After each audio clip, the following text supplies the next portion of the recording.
እግዚአብሔርን እጅግ አድርገን እናመሰግናለን። ዛሬ በስፍራ ስለተገኘን መጋቢት 22 እስከ 24 ድረስ እዚያ ሐዋሳ ከተማ ላይ የሊደርስ ኮንፈረንስ ይደረጋል እና እንግዲህ በዚህ ከተማ ሲደረግ እዚህ ላይ የሚጋበዙ ሰዎች እና የሚናገሩ ሰዎች ይኖራሉ።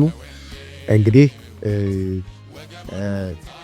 ይሄ ጊዜ እግዚአብሔር እንደገና እኛን የሚያያይዝበት ጊዜ፣ እንደገና ደግሞ የምንሰራው ስራ እንደገና እግዚአብሔር ለኛ የሚያሳይበት ጊዜ፣ እርስ በርስ የምንተያይበት ጊዜ፣ እርስ በርስ የምንጸልይበት ጊዜ እና ደግሞ የእግዚአብሔር መልእክት በጊዜው ምንድነው እግዚአብሔር ያለው ለሐዋሳ ብቻ ሳይሆን አጠቃላይ ለሲዳማ ክልል እና ደግሞ እስከታች እስከ ቦረና፣ ምዕራብ ጉጂ፣ ምስራቅ ጉጂ ወደ ጌዲዮ አካባቢ ያሉ መሪዎች በሙሉ እንደሚጠሩ እናውቃለን።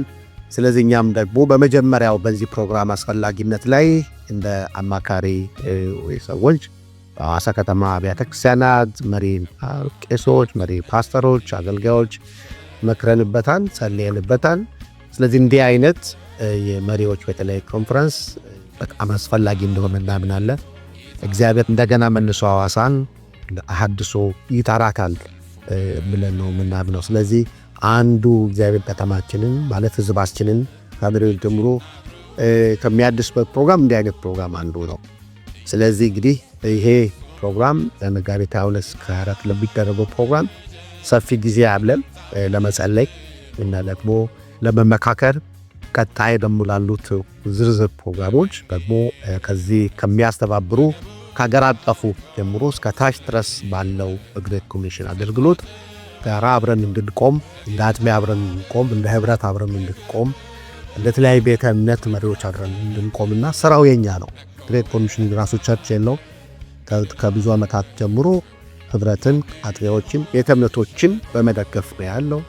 ስለዚህ አሁንም የኛን ስራ፣ የአጥቢያን ስራ፣ የቤተ እምነት ስራ እና የፓስተሮችን፣ የቄሶችን፣ የመሪ አገልጋዮችን፣ የወንጌላውያኖችን ስራ ነው አብረን እንድንሰራ እግዚአብሔር እንደገና ድል እየሰጠን ያለው።